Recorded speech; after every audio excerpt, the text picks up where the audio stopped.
Happy New Year to you and your loved ones. Happy 2026. In today's podcast, you'll learn vocabulary and expressions with the word new, because it's a new year. What better way to start the new year than to learn some new words in English? Welcome to Aprender Inglés with Reza and Craig.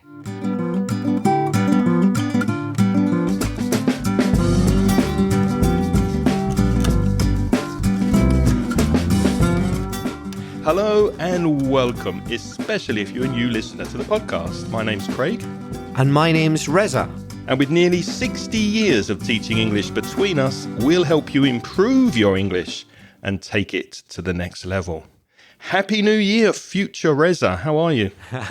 Very, very well, thank you. Why did I call you future Reza? Well, there's a good reason, because technically it isn't the new year for us, although it is for you, because obviously we record these podcasts. Well, maybe it's not obvious, I don't know, but we have to tell you they're not live. You're not hearing them as they happen. So we record them in advance. So it's very nearly New Year when we're recording this. So obviously we're celebrating something which hasn't quite happened yet, but you know, the spirit of the moment is already upon us. So looking forward to future Reza, do you think you will have a good Christmas and New Year? What's your prediction? Yes, I think I'll have a pretty good one. I think I might have an argument with some relatives. Oh, it's a family meal, is it? A family meal on the horizon. No, I'm only joking. A lot of people will have family arguments, let's be honest. But no, I don't think so. I think it will all run smoothly. I think I'll have a great time, and to be honest, I'll enjoy not having to teach for a couple of weeks.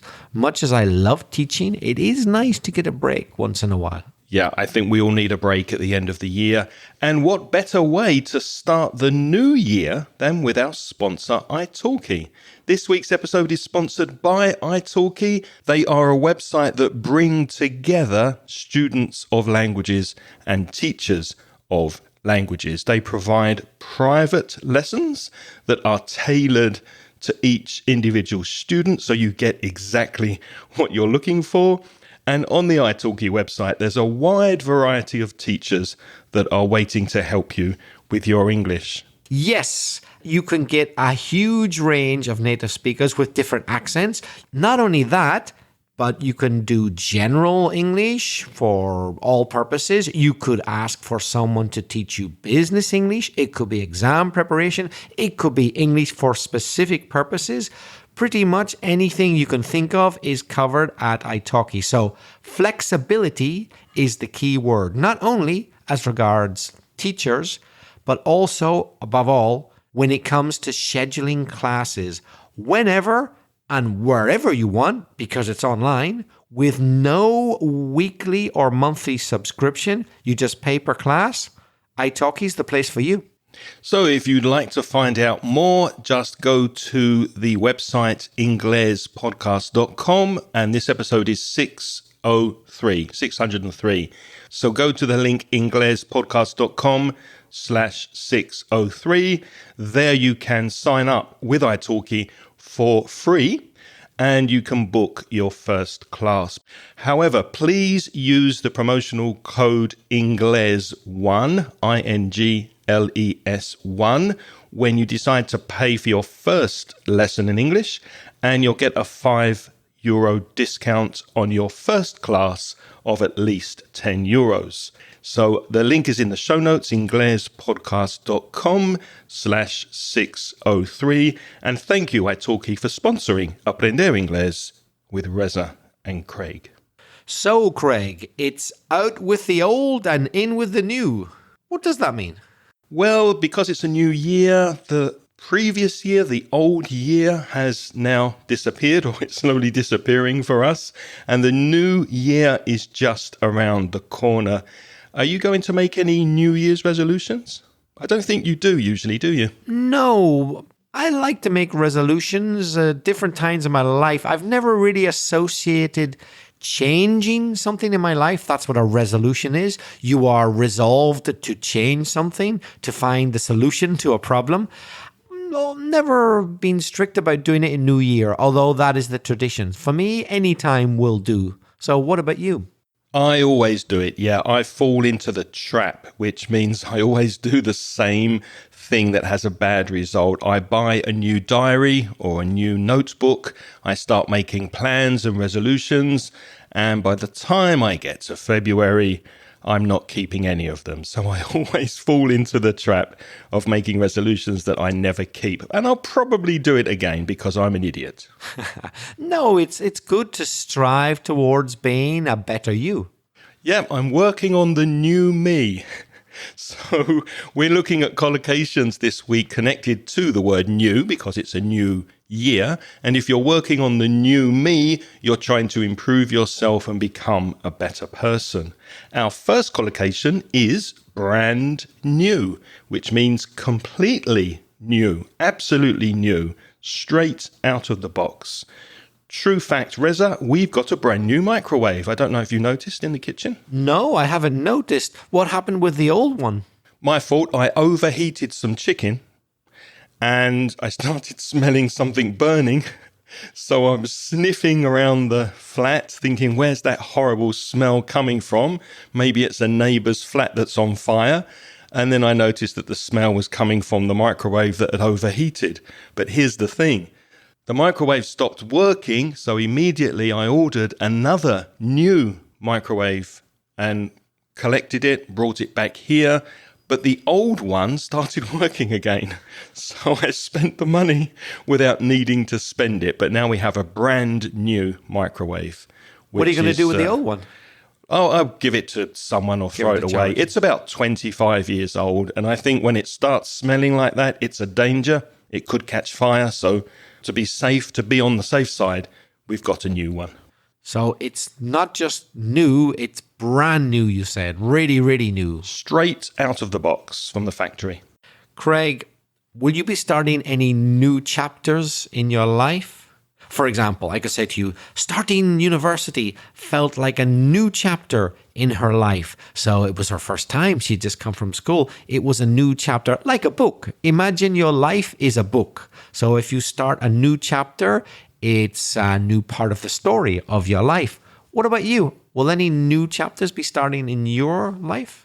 Nothing specific, although I do feel that the new year is a new chapter, and I just thought of another collocation, to turn over a new leaf, the idiom. If you turn over a new leaf, that's not the leaf that comes from a tree. Trees have leaves, but that's not the meaning here. This idiom speaks about turning a page. A leaf in a book is a page in the book. So as Reza said, you turn over a new leaf, start a new chapter, and that's how I feel at the end of the year. I feel like I've started a new chapter. I feel like I can plan ahead and start a new year as a new beginning, a new chapter in life. I feel I need a new lease of life. That means that I need something to make me feel renovated, new again, young, fresh. For example, imagine this sentence, talking about a building. The renovation gave the old building a new lease of life.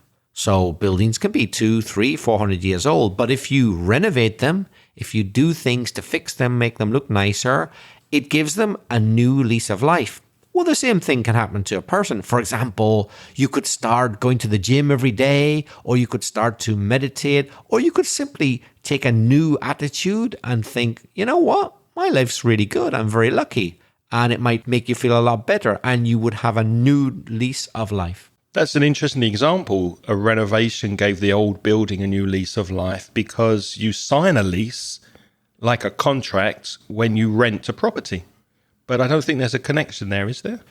Not that I know of. Who knows? Certainly in modern English, we've lost it, if there is. We don't really think about that. So this word lease used here is for a very specific reason. It's for this collocation, isn't it? A new lease of life. So when you use the word lease out of this context, as Craig says, it's a contract for you to rent a building. It's nothing to do with renewing energy. Right. And a similar expression to a new lease of life is a new dawn. In the morning when the sun rises, that's dawn, that special light that you get when the sun comes up. And it's very similar to starting a new lease of life, starting a new dawn, having a new dawn in life.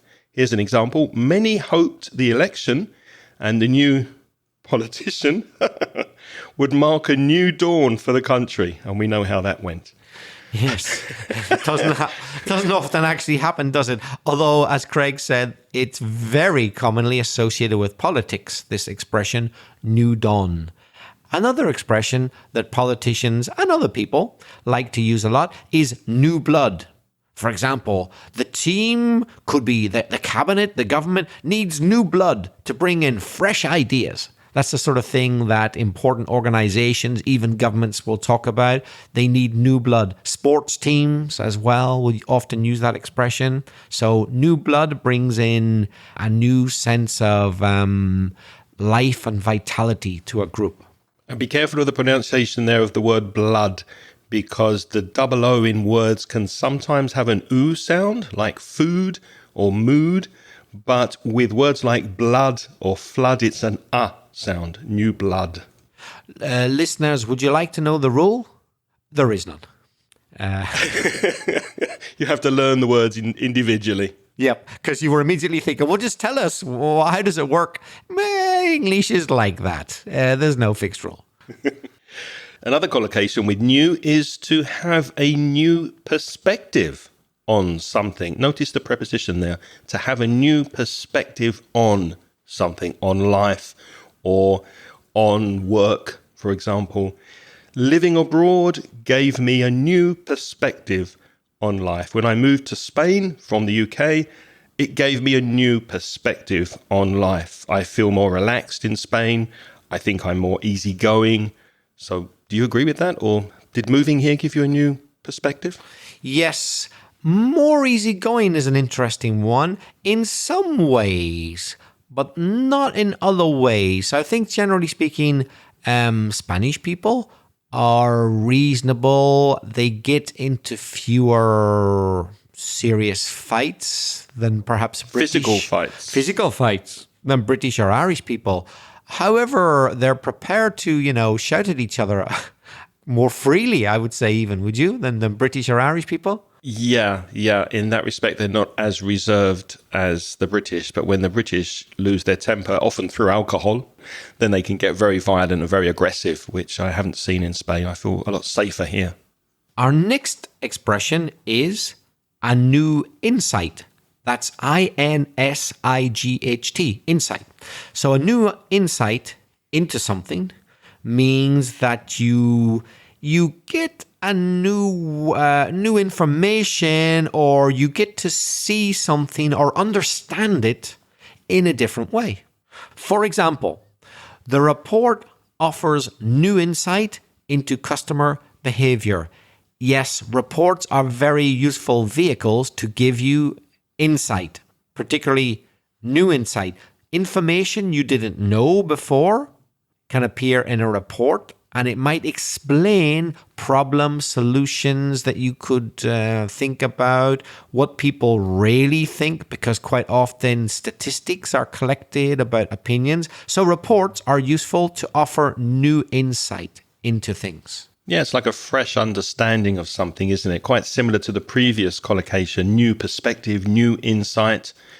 And another collocation is breaking new ground, which is a pioneering expression. For example, this research breaks new ground in cancer treatment. It's a revolutionary treatment and it's breaking new ground. You can say that AI is breaking new ground in creating content for cinema and streaming platforms. They're using AI to create content, and they're breaking new ground in the way they're using technology. By the way, you can have a new insight into some of these words and expressions by going to the webpage inglespodcast.com/603, and you'll see all of these collocations in a list together with our examples.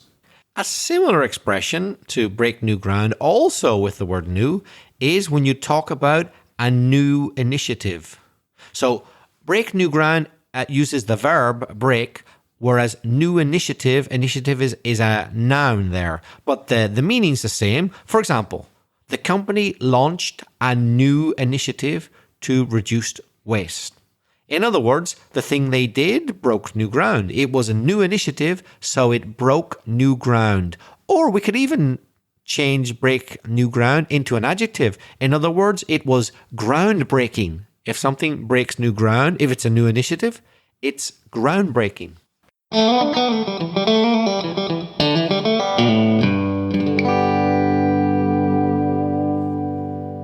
Let's take a quick break here because I know you listen to this podcast to take your English to the next level. But what about your speaking?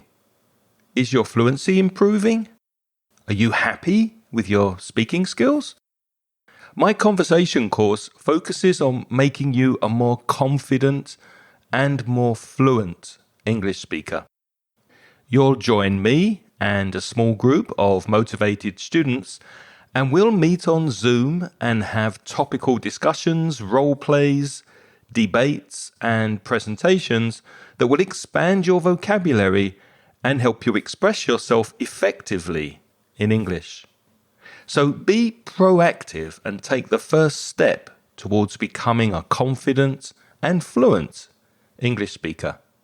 Send me an email today to craig@inglespodcast.com and I'll send you details of the next online conversation course.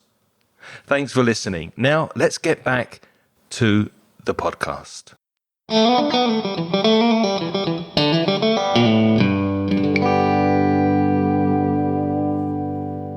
A collocation you'll hear very often these days in the media is new media, because as opposed to traditional media, TV, newspapers, radio, etc., we now have new media, things like streaming online and YouTube and TikTok and Instagram, and even podcasting is part of new media. And I wish I had studied new media, because I think that would have helped me with what I do these days. Yeah, would help all of us, surely. The next expression is new wave. For example, AI is a new wave of technology that will change the world. So there's a wave, there's like a group which is made up of various aspects of things which are having a huge impact, like the waves from the sea. Yeah. So a large amount of water comes in from the sea on a wave. So when we talk about a new wave metaphorically, it's a big and important accumulation of things which is going to have a big impact. So AI is a new wave of technology that will change the world. That's for sure. Do you remember new wave music? Yes. The Sex Pistols, the Stranglers. Yeah. Different groups. The Clash. Were supposed to have a big impact. I guess they did have a big impact, actually, in the world of music. Yeah, they did. They were, at the time, the new normal, because everybody was listening to that kind of music. The new normal is something which is new, but has been adopted very widely. It's been widely adopted. For example, video meetings on software like Google Meet or Zoom, they have become part of the new normal at work. And since COVID, the COVID epidemic, remote working has also become part of the new normal. Technology has advanced. With the advancement of technology, we now have these new normals of the way we're working. So there we've had a mixture of expressions, but now I'd like to concentrate on specifically compound adjectives. For example, newfound. So if you take the word new and you write a little hyphen, that little line, to join it to the next word, found, newfound, then you got a new compound adjective. So one word, but really it's made up of two words. Newfound means that you didn't have it before, but now you've got it. For example, he spoke with newfound confidence. So before he wasn't confident, but now something has happened to make him confident. So now he has newfound confidence. And a similar compound adjective, as Reza described, is new look. Those two words together, new and look. For example, the website has a modern, new look design. So there we're using it as an adjective, but you can also use it as a noun. The website has a new look. Which is true, by the way, of our website. Fairly recently, it was changed, and it does have a new look design, doesn't it?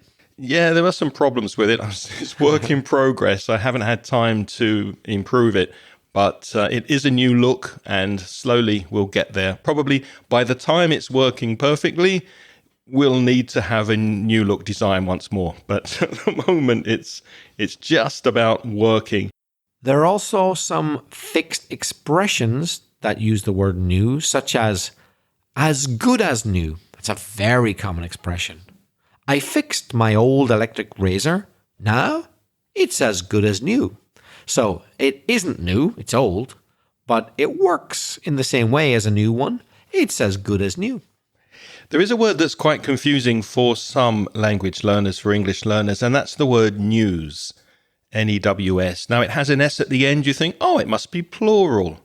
No, it's not a plural noun. It's an uncountable noun, which means it's not correct to say, I have a news, because you have to treat it the same as other uncountable nouns like sugar or coffee or advice, and you have to say some news or a piece of news, or simply, have you heard the news? I've got some good news for you.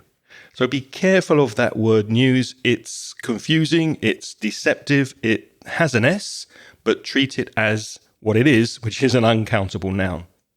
A newbie is an informal way of describing a person. It's spelled N-E-W-B-I-E, newbie.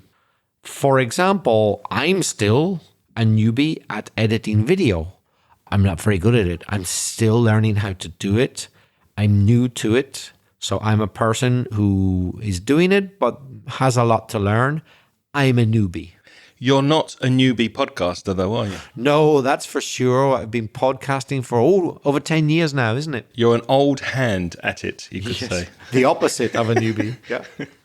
So we've looked at new collocations, and we've looked at new as adjectives and as compound adjectives. It can also be a verb if you change it a little, because the verb is to renew something, to make it new, to renew. For example, if your passport is old, if it has expired, you can renew it. You send it to the embassy and they will give you or send you a new passport. To renew a passport, to renew a contract, to renew a driving license. You can also renew your interest in something.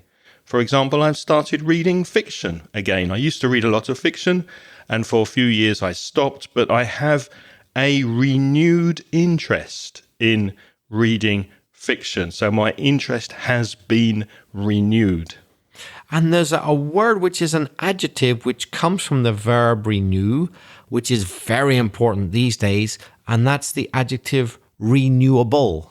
But we tend to use it for specifically energy and things related to the environment. So, for example, solar energy is renewable energy. You can use it again and again and again. As long as there's sun, we can keep using it.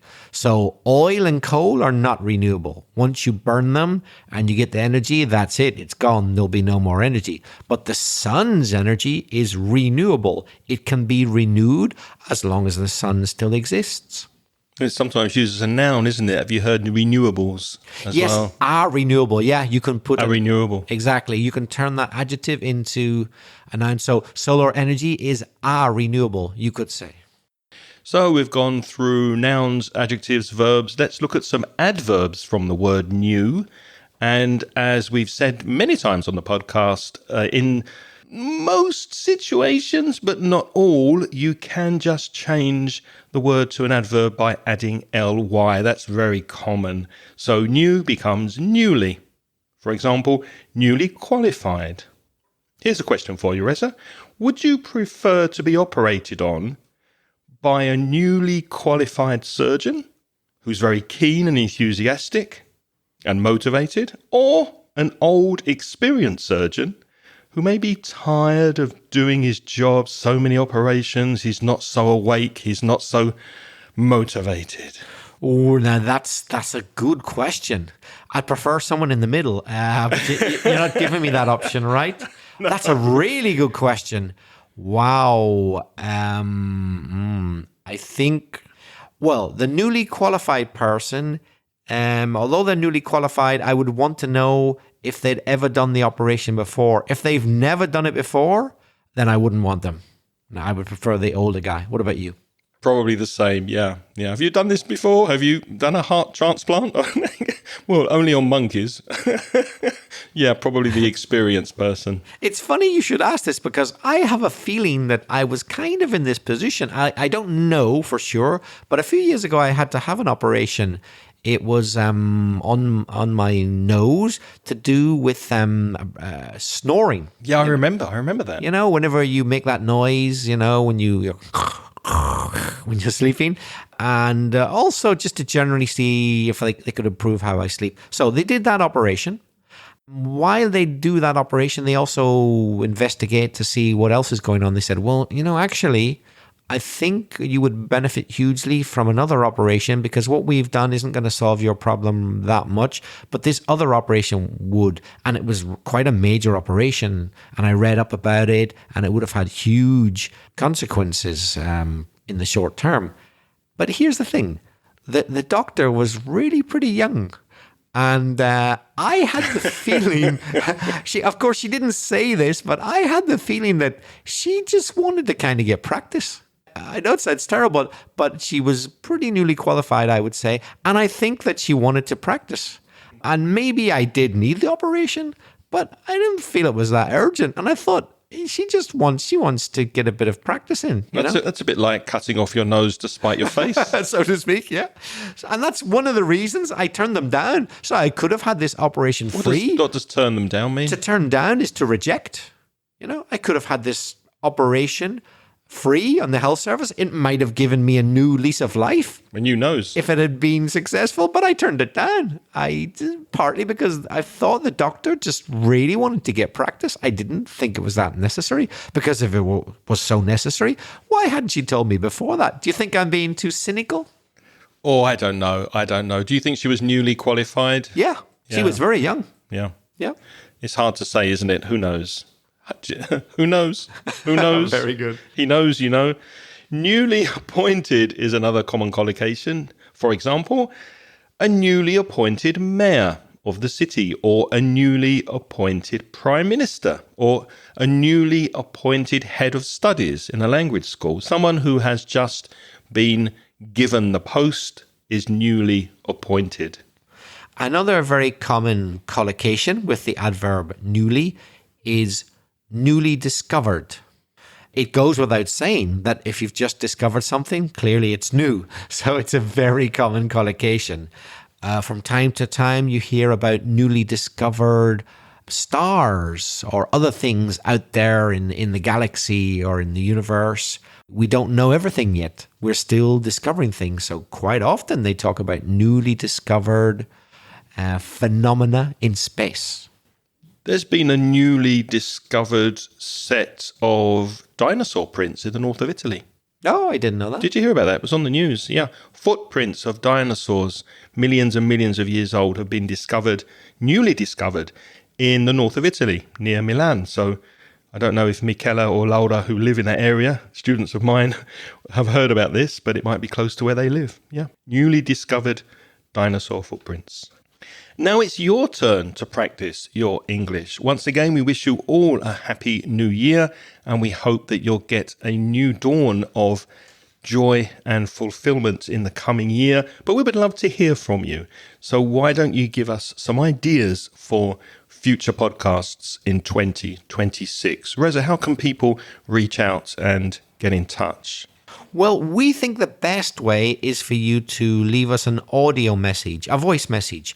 There's a link in the show notes. It's speakpipe.com/Ingles podcast, where you can leave your message. But do bear in mind that the maximum is 90 seconds, after which time it cuts off. But Craig, what if somebody wants to write? You can reach me by email. I'm Craig, Craig, at inglespodcast.com. And to write to Reza, write to Belfast, Reza, Reza, at gmail.com. If you're a Spanish speaker and you want to improve your English with either free or paid resources, why not visit the Mansión Inglés website? It's at mansioningles.com. And specifically for paid products, you can also browse the online store. That's a shop. Store is spelled S-T-O-R-E. You'll find that at store.mansioningles.net. Unfortunately, we can't say thank you individually to everyone who is supporting us on Patreon, but we will say hello and thank you to our newfound friends who have recently joined. Only one this month, and that's Sara Fernandez. So thank you very much, Sara, for supporting the podcast, and thank you to all of our lovely Patreon supporters.